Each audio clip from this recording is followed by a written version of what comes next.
Assalamualaikum warahmatullahi wabarakatuh. Perkenalkan, nama saya Muhammad Nofil Mufid dari Prodi Ilmu Politik kelas A. Oke, di sini saya akan mereview seorang tokoh pemikir politik Indonesia, yakni Insinyur Soekarno-Hatta, sang proklamator dan juga presiden pertama Republik Indonesia. Beliau adalah tokoh besar yang tidak hanya dikenal dengan keberaniannya dalam memimpin perjuangan kemerdekaan, tapi beliau dikenal karena ideologisnya yang mendalam.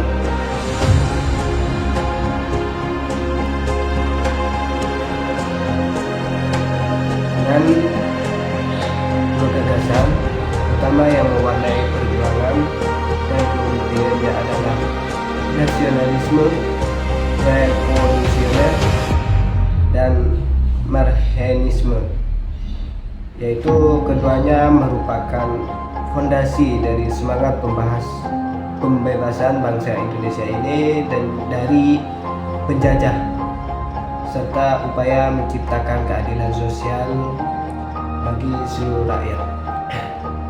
Baik, saya di sini akan menjelaskan yang pertama dulu, nasionalisme revolusioner. Dimana di sini nasionalisme yang dikembangkan langsung oleh Soekarno adalah nasionalisme yang bersifat revolusioner, yaitu bukan nasionalisme yang sempit yang hanya memihak etnis atau kelompok, melainkan nasionalisme yang inklusif, dan berorientasi pada pembebasan bangsa dari segala bentuk penjajahan secara fisik maupun struktur. Kalau nasionalisme harus menjadi kekuatan pemasaran bangsa Indonesia yang sangat beragam, dan itu sebagai alat perlawanan terhadap kolonialisme dan imperialisme global.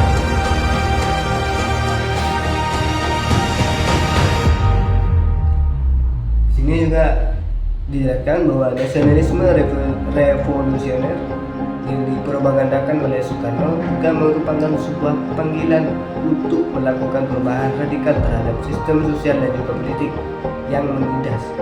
Ia bukan hanya memperjuangkan untuk merdeka secara politik, tetapi juga memperjuangkan kedaulatan ekonomi dan martabat nasional. Beliau percaya bahwa kemerdekaan sejatinya hanya dapat dicapai jika rakyat Indonesia bebas dari kemiskinan, ketimpangan, dan dominasi asing. Jadi, nasionalisme Soekarno di sini menguatkan rakyatnya dengan mempersatu dulu, menginspirasi perubahan radikal terhadap sistem sosial dan juga politik yang mana dapat menindas mereka. Dan beliau menolak segala bentuk intoleransi dan agresivitas serta lebih mengedepankan keadilan sosial sebagai inti perjuangan nasional. Yang kedua ada marxisme, di mana ideologi khas yang dikembangkan oleh Soekarno ini setelah bertemu dengan seorang petani kecil bernama Markian di Bandung.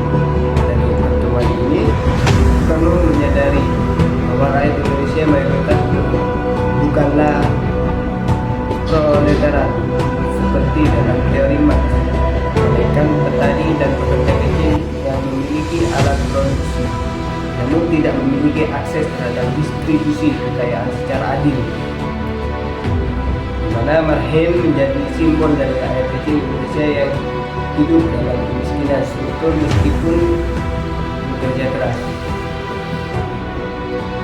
Inti dari marxisme adalah pembelaan terhadap kaum kecil, perjuangan melalui kapitalisme dan imperialisme, serta menekankan pada keadilan sosial dan kemandirian ekonomi.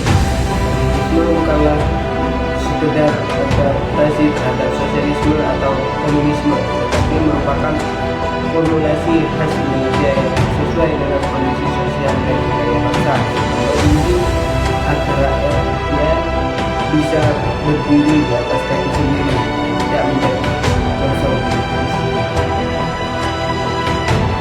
Jadi kesimpulannya,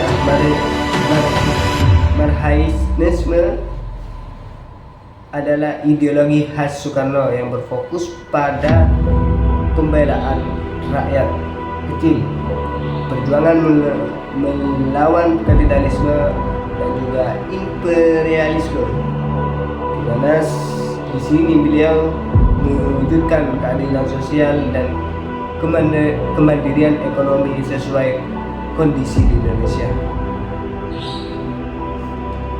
Jadi secara keseluruhan, baik nasionalisme revolusioner maupun marxisme, keduanya mencerminkan komitmen Soekarno yang membangun masyarakat yang adil dan sejahtera, di mana masyarakat dapat berdiri di atas kaki sendiri dan tidak terjajah di tanah airnya. Di sini saya juga membuat relevansi gagasan Soekarno, karena pemikiran Soekarno mengenai nasionalisme revolusioner marxisme tetap relevan hingga kini dalam konteks globalisasi dan perkembangan sosial masih terjadi. Semangat untuk memperjuangkan kedaulatan nasional dan keadilan sosial tetap penting, karena marxisme dapat menjadi inspirasi dalam membangun ekonomi kerakyatannya yang menguatkan peran negara dalam melindungi yang lemah. Nah, di sini juga nasionalisme revolusioner juga penting sebagai penangkal terhadap disintegrasi bangsa dan ancaman neokolonialisme dalam bentuk baru. Karena Soekarno juga mengajarkan bahwa perjuangan belum selesai dan bahwa tugas generasi penerus bangsa adalah melanjutkan revolusi dalam bentuk pembangunan yang adil dan juga berkelanjutan. Dengan demikian, nasionalisme revolusioner dan marxisme bukan hanya warisan sejarah, tetapi juga panduan ideologis untuk membangun masa depan Indonesia yang lebih adil, mandiri, dan juga bermartabat. Mungkin hanya ini dari saya, kurang lebihnya mohon maaf. Wassalamualaikum warahmatullahi wabarakatuh.